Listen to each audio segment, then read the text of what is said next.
What's up, Celtics Nation? Today's talk is for those who bleed green and don't bail on the team even when the injury report looks scary. You have no idea what just went down in Cleveland. It felt like a drama movie script with an epic ending. Without our main stars on the court, someone needed to step up, and what we saw was no exaggeration, one of the most absurd individual performances in recent memory. But there's more. The end of this game featured an unsung hero who came out of nowhere to secure it all. So smash that like button, subscribe, and let's dive into this madness right now. If anyone doubted the depth of this roster, the answer came loud, clear, and absolutely deafening in Cleveland.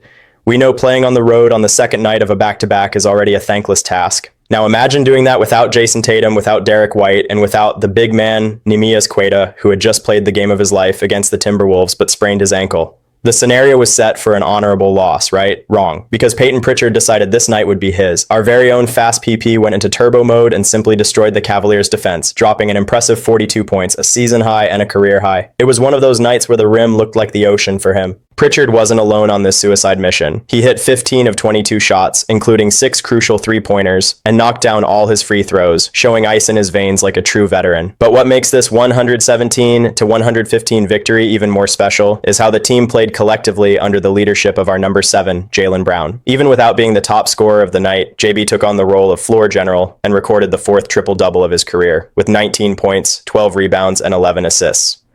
He understood he didn't need to force shots, but rather facilitate for the hot hand, and that's exactly what he did. And we can't forget the bench unit, and Fernie Simons contributed a valuable 18 points, and young Jordan Walsh had the best night of his career, tallying 14 points and 11 rebounds, showing the physical and tactical evolution we've been asking for. The game seemed under total control. We built a 21-point lead, silencing the crowd in Cleveland. Pritchard scored 18 points in the first half alone, and in the third quarter, he led a devastating run capped off by a near-logo three that seemed to put the nail in the Cavs' coffin. But since Celtics fans never know peace, fatigue set in. The Cleveland Cavaliers, led by Evan Mobley and Darius Garland, mounted a fierce comeback in the fourth quarter. The lead melted away. Our defense, exhausted in patchwork, started giving up dangerous lanes. Suddenly, that cakewalk turned into a one-possession nightmare. With less than 2 seconds left, the scoreboard read 116-115, and the tension was palpable. That's when the collective star shined. But what happened in the final 0.6 seconds defies logic.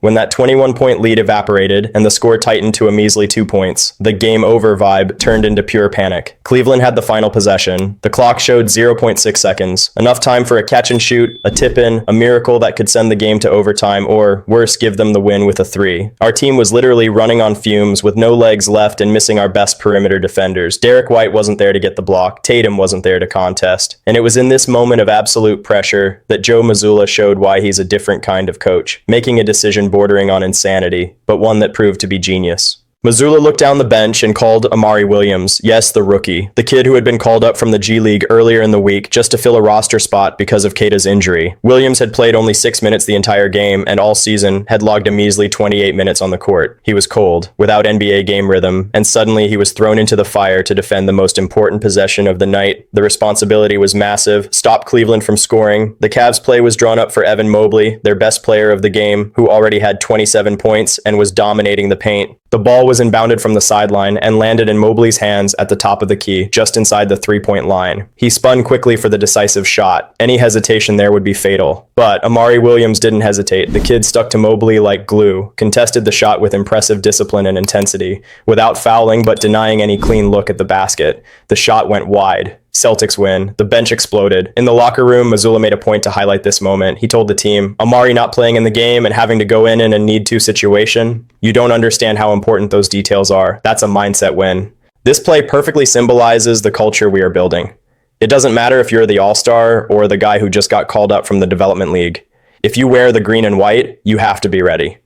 Williams proved he has Celtics DNA. He could have shaken, he could have committed a silly foul on the shot, but he executed the perfect defense. This saved Pritchard's historic night and ensured that the team's Herculean effort on a back-to-back wasn't thrown in the trash. It's this kind of detail that builds a championship team, where even the unsung hero plays a starring role when the buzzer is about to sound.